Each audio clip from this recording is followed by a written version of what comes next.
สวัสดีท่านผู้ชมที่เคารพต่อไปเชิญทานรับชมข่าวจากโทรภาพแขวงเซกงบริษัทดักจึงสำรวจแห่ธาตุโครงการพัฒนาบ่อแห่เขตดักปลาเมืองดักจึง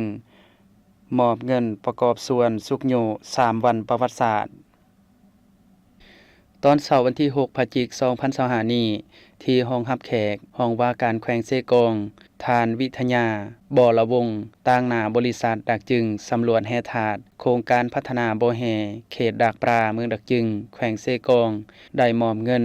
500ล้านกีบให้แขวงเซกงเพื่อประกอบส่วนสุกโย2วันประวัติศาสตร์คือวันศาสตร์ที่2ธันวาคมรอบ50ปีวันขายวันเกิดประธานไก่สอนพรหมวิหารครบรอบ105ปีและสุกโยนักกีฬาแขวงเซกงที่จะเข้าร่วมแข่งขันในงานมหกรรมกีฬาแห่งชาติครั้งที่12อยู่ที่นครหลวงเวียงจันทน์ที่จะเปิดขึ้นในกลางเดือนพฤศจิกายนนี้โดยกล่าวรับของทานบุญหลายบุตรีเลขาคณะบริหารงานพรรคแขวงเซกงมีฐานคันตีศิลาวงศาประธานคณะกรรมการปกครองแขวงพร้อมด้วยภาคส่วนเกี่ยวข้องเข้าร่วม